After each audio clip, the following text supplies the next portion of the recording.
بسم اللہ الرحمن الرحیم۔ السلام علیکم۔ حضرت امام حسین رضی اللہ تعالی عنہ کے صاحبزادے حضرت امام زین العابدین نہایت صالح، حلیم الطبع اور مرنجہ مرنج نوجوان تھے۔ وہ اپنے وقت کا بیشتر حصہ عبادت الہی میں گزارا کرتے تھے۔ کربلا کے سانحۂ علیمہ کے بعد جب وہ مدینہ منورہ واپس آئے تو سخت مغموم اور دل فگار تھے۔ ایک دن ایک معمر صاحب رسول ان کے پاس تشریف لائے اور کہا، اے ابن رسول اللہ، اگر کوئی خدمت میرے لائق ہو تو فرمائیے، میں دل و جان سے اس کو بجا لاؤں گا۔ حضرت امام زین العابدین نے ان کا شکریہ ادا کیا اور فرمایا، کوئی ایسی ضرورت نہیں ہے جس کے لیے آپ کو تکلیف دوں۔ بزرگ صاحب رسول نے فرمایا، مجھے معلوم ہوا ہے کہ آپ کے پاس رسول اللہ صلی اللہ علیہ وآلہ وسلم کی ایک تلوار ہے۔ کیا یہ مقدس تلوار آپ مجھے مرحمت فرما سکتے ہیں؟ مجھے ڈر ہے کہ یہ آپ کے ہاتھوں سے نکل جائے گی، اور اگر میرے پاس ہوئی تو میرے جیتے جی اس کو کوئی ہاتھ نہیں لگا سکتا۔ میں اپنی جان سے بڑھ کر اس کی حفاظت کروں گا۔ یہ صاحب رسول، جن کو سرور عالم صلی اللہ علیہ وآلہ وسلم سے اس قدر محبت تھی کہ آپ کی یادگار تلوار کو بھی اپنی جان سے بڑھ کر سمجھتے تھے، حضرت مسور بن مخرمہ رضی اللہ تعالی عنہ تھے۔ حضرت مسور رضی اللہ تعالی عنہ 2 ہجری میں مکہ میں پیدا ہوئے۔ اگرچہ وہ عہد رسالت میں کم سن تھے، لیکن صغار صحابہ میں ان کو بہت اونچا درجہ حاصل ہے۔ حضرت مسور رضی اللہ تعالی عنہ کے والد مخرمہ بن نوفل فتح مکہ تک اپنے آبائی مذہب پر قائم رہے، لیکن ان کی والدہ قدیم الاسلام تھیں۔ وہ حضرت مسور رضی اللہ تعالی عنہ کی ولادت کے کچھ عرصہ بعد یعنی فتح مکہ سے پہلے ہجرت کر کے مدینہ چلی گئیں۔ شوہر نے ان کو اپنا بیٹا ساتھ لے جانے کی اجازت نہ دی اور ننھے مسور رضی اللہ تعالی عنہ کو اپنے پاس ہی رکھ لیا۔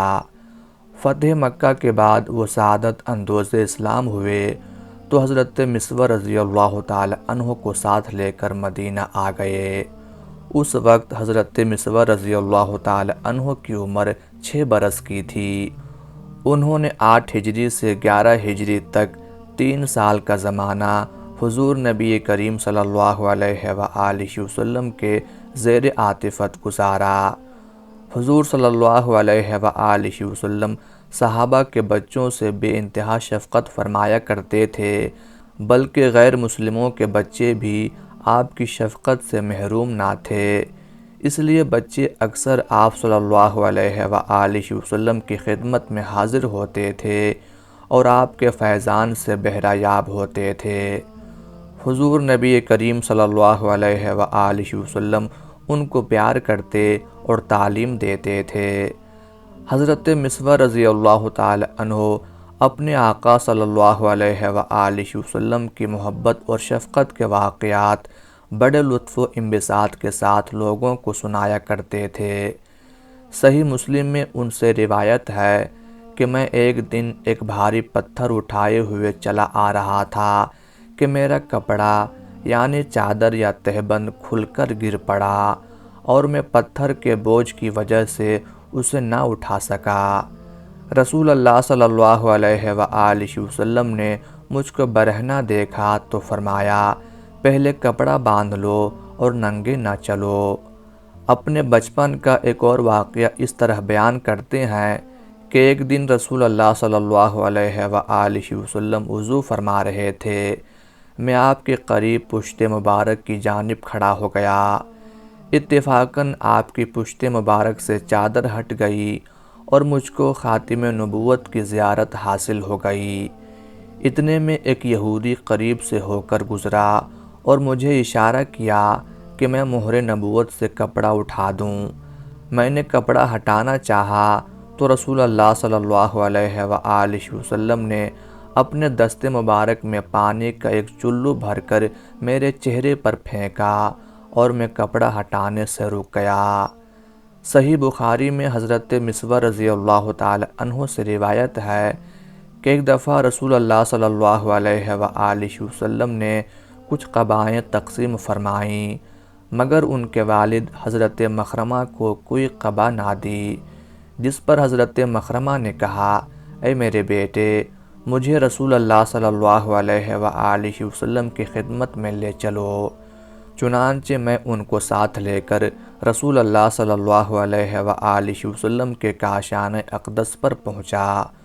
انہوں نے کہا، اندر جا کر حضور صلی اللہ علیہ وآلہ وسلم کو بلا لاؤ۔ پس میں آپ کو بلا لایا۔ آپ صلی اللہ علیہ وآلہ وسلم باہر تشریف لائے تو ان قباؤں میں سے ایک قبا آپ کے پاس تھی۔ آپ نے فرمایا، یہ ہم نے تمہارے لیے بچا رکھی ہے۔ اس کو دیکھ کر حضرت مخرمہ خوش ہو گئے۔ سن 10 ہجری میں سرور عالم صلی اللہ علیہ وآلہ وسلم حجۃ الوداع کے لیے تشریف لے گئے۔ حضرت مسور رضی اللہ تعالی عنہ اس وقت 8 سال کے تھے، لیکن وہ اس مقدس سفر پر بڑے ذوق و شوق سے حضور کے ہمراہ گئے۔ اغلباً والدین بھی ان کے ساتھ ہوں گے۔ حضرت مسور رضی اللہ تعالی عنہ نے حجۃ الوداع کے موقع پر جو واقعات دیکھے ان کو اپنے ذہن میں محفوظ کر لیا۔ چنانچہ روایت کرتے ہیں کہ رسول اللہ صلی اللہ علیہ وآلہ وسلم نے سر منڈانے سے پہلے قربانی کی اور صحابہ کو حکم دیا کہ وہ بھی سر منڈانے سے پہلے قربانی کریں۔ حضور نبی کریم صلی اللہ علیہ وآلہ وسلم کے وصال کے بعد حضرت مسور رضی اللہ تعالی عنہ مدینہ منورہ میں رہے اور حضرت عمر فاروق رضی اللہ تعالی عنہ کے عہد خلافت میں پورے جوان ہو گئے۔ سن 23 ہجری کے آخر میں انہوں نے امیر المومنین حضرت عمر فاروق رضی اللہ تعالی عنہ کا واقعہ شہادت اپنی آنکھوں سے دیکھا۔ شیخین رضی اللہ تعالی عنہما اور حضرت عثمان غنی رضی اللہ تعالی عنہ کے پورے دور میں حضرت مسور رضی اللہ تعالی عنہ مدینہ منورہ میں رہے۔ حضرت عثمان غنی رضی اللہ تعالی عنہ کی شہادت کے بعد وہ مکہ چلے گئے اور وہیں مستقل اقامت اختیار کر لی۔ یزید اور حضرت عبداللہ بن زبیر رضی اللہ تعالی عنہ کے اختلافات کے زمانے میں دوسرے اہل حجاز کی طرح انہوں نے بھی حضرت عبداللہ بن زبیر رضی اللہ تعالی عنہ کی بیعت کر لی تھی۔